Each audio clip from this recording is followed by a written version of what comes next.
வணக்கம். இந்த வீடியோவில் நம்ம இந்த சீசனில் அதிகமாக கிடைக்கக்கூடிய பச்சை பட்டாணியை வச்சு ஒரு பீஸ் புலாவ் தான் பார்க்க போகிறோம். ஆனால் இந்த பீஸ் புலாவ் வந்து ரெகுலராக நம்ம யூஸ் பண்ணுற அரிசியில் பண்ண போகிறது கிடையாது. அதுக்கு பதிலாக நல்ல ஹெல்த்தியான சிறுதானியங்களில் தான் பண்ண போகிறோம். அது என்ன சிறுதானியம், எப்படி வந்து இந்த பீஸ் புலாவை நம்ம ரொம்ப ஈஸியாக ரொம்ப ஹெல்த்தியாக எல்லாருக்கும் எப்படி பிடிச்ச மாதிரி பண்ணலாம் அப்படின்றது பார்க்குறதுக்கு முன்னாடி நம்ம சேனலுக்கு சப்ஸ்கிரைப் பண்ணிக்கோங்க. பக்கத்தில் இருக்கக்கூடிய இந்த நோட்டிஃபிகேஷன் பெல் பட்டனையும் கிளிக் பண்ணிக்கோங்க. இந்த பீஸ் புலாவ் பார்த்தோன்னா நம்ம வந்து சிறுதானியங்களை பயன்படுத்தி ஒரு மில்லட் பீஸ் புலாவாக தான் பண்ண போகிறோம். அதுக்கு நான் வந்து பயன்படுத்தக்கூடிய சிறுதானியம் எது அப்படின்னு பார்த்தோன்னா சாமை அரிசி தான். இந்த சாமைக்கு பதிலாக நீங்கள் வந்து திணையோ இல்லைனா வரகு அப்படி இல்லைன்னா பனிவரகு மாதிரி வேறு எந்த சிறுதானியத்தை கூடவும் பயன்படுத்திக்கலாம். நீரிழிவு, உடல் பருமன், இருதயம் சார்ந்த பிரச்சனைகள், ஹார்மோனில் வரக்கூடிய பிரச்சனைகளுக்கும் ஒரு சிறந்த அற்புதமான ஒரு உணவாகும் இந்த சிறுதானிய பட்டாணி சாதம் இருக்கும். இப்போ வந்து இந்த சிறுதானிய பட்டாணி சாதம் எப்படி பண்ணலாம் அப்படின்றது பார்க்கலாம். அதுக்கு வந்து நான் வந்து 1/2 கப் அளவுக்கு சாமை அரிசி எடுத்துக்கிறேன். இது வந்து ஒரு ஆள் சாப்பிடக்கூடிய அளவு. குழந்தைகள், பெரியவங்க எல்லாருமே வந்து மதிய உணவுக்கு ஒரு லஞ்ச் பாக்ஸ் ரெசிபியாகவும் இதை எடுத்துகிட்டு போகலாம். இந்த சாமை அரிசியை நான் வந்து ஒரு 2-3 தடவை நல்லா கழுவிக்கிறேன். இந்த மாதிரி கலங்களாக இருக்கிறத நம்ம வந்து கீழே ஊற்றிடலாம். நல்லா தண்ணி வந்து சுத்தமாக நமக்கு கிடைக்கிற வரைக்கும் ஒரு 2-3 தடவை நல்லா கழுவிக்கலாம். அதுக்கப்புறமா இந்த சாமை அரிசியை நான் வந்து ஒரு 1/2 மணி நேரத்துலேருந்து 3/4 மணி நேரம் ஊற வைக்கிறேன். 1/2 மணி நேரத்துலேருந்து 3/4 மணி நேரம் இது ஊறினாலே போதுமான அளவாக இருக்கும்.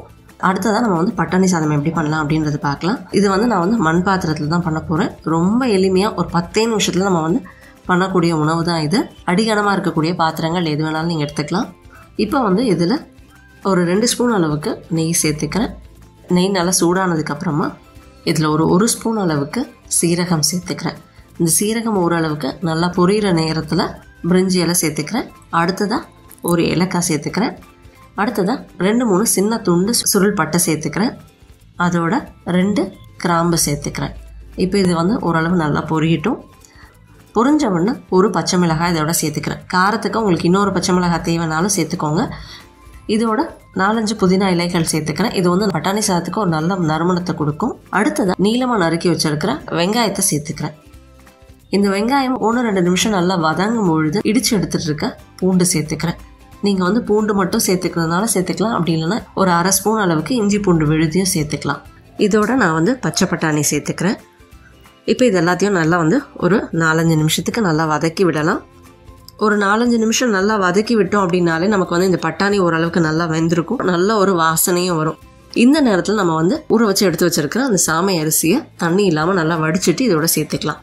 இதையும் ஒரு 2-3 நிமிஷம் நல்லா நம்ம வந்து இந்த நெய்யில் வதக்கிக்கலாம். இந்த மாதிரி நம்ம வதக்குறனால நல்ல ஒரு வாசனையும் கொடுக்கும், நல்ல ஒரு சுவையும் மென்மையாகவும் நமக்கு வந்து இந்த சிறுதானியம் இந்த சாமை அரிசி வெந்திருக்கும். இப்போ ஒரு 2-3 நிமிஷம் நல்லா வதக்குனதுக்கு அப்புறமா தேவையான அளவு உப்பு சேர்த்துட்டு திரும்ப ஒரு 1 நிமிஷம் நல்லா வதக்கிட்டு 1/2 கப் அளவுக்கு சாமை அரிசி எடுத்திருக்கேன். 1/4 கப் அளவுக்கு தண்ணி சேர்த்துக்கிறேன்.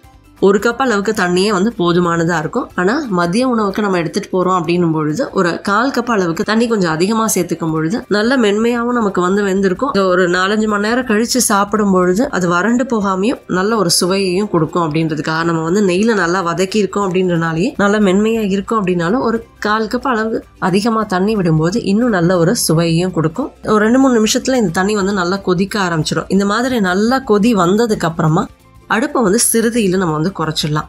அடுப்பை சிறுதியில் குறைச்சதுக்கப்புறம் ஒரு 6 நிமிஷத்துக்கு மூடி வச்சிடலாம்.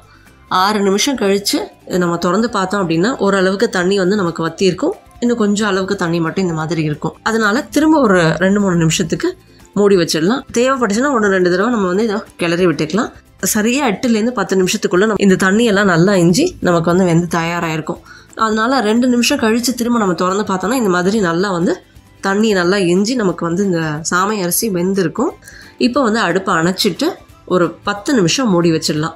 இப்போது இந்த மண் சட்டியில் செய்ய முடியாது அப்படின்றவங்க வந்து குக்கரில் தான் எனக்கு பண்ண தெரியும், இல்லை குக்கர் தான் இருக்குது அதில் தான் பண்ண முடியும் அப்படின்னு சொல்கிறவங்க என்ன பண்ணலான்னா விசில் போடாமல் ஒரு 10 நிமிஷம் இதே மாதிரி மூடி வச்சு நம்ம வந்து வேக விட்டு எடுத்துக்கலாம். அதுவே போதுமானதாக இருக்கும்.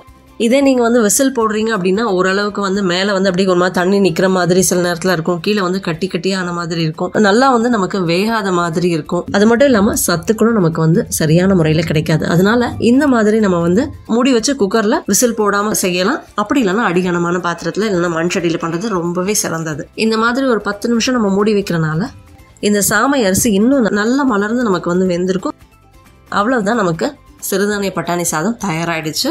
இதோட நல்ல ஒரு குருமாவோ அப்படி இல்லைன்னா அது கத்திரிக்காய் மசாலா மாதிரி ஏதாவது சேர்த்தோ நம்ம வந்து சாப்பிடலாம். நல்ல ஒரு சுவையும் கொடுக்கும், நல்ல ஒரு ஆரோக்கியமான உணவாகவும் இது இருக்கும். நல்ல ஒரு சுவையான சத்தான சிறுதானிய பட்டாணி சாதம் எப்படி பண்ணலாம் அப்படின்றது பார்த்தோம். கண்டிப்பா எல்லாரும் ட்ரை பண்ணி பாருங்க. இந்த வீடியோ பயனுள்ளதா இருந்ததுன்னா லைக் பண்ணுங்க, மற்றவங்க ஷேர் பண்ணுங்க. நம்ம சேனலுக்கு சப்ஸ்கிரைப் பண்ணா சப்ஸ்கிரைப் பண்ணிக்கோங்க. பக்கத்தில் இருக்கக்கூடிய அந்த நோட்டிஃபிகேஷன் பெல் பட்டனையும் கிளிக் பண்ணிக்கோங்க. என் ஆரோக்கியம், என் குடும்பத்தின் ஆரோக்கியம், என் சமூகத்தின் ஆரோக்கியத்திற்கான பயணம் இது. கைகோர்ப்போம், ஆரோக்கியத்திற்கு விதையாவோம். நன்றி.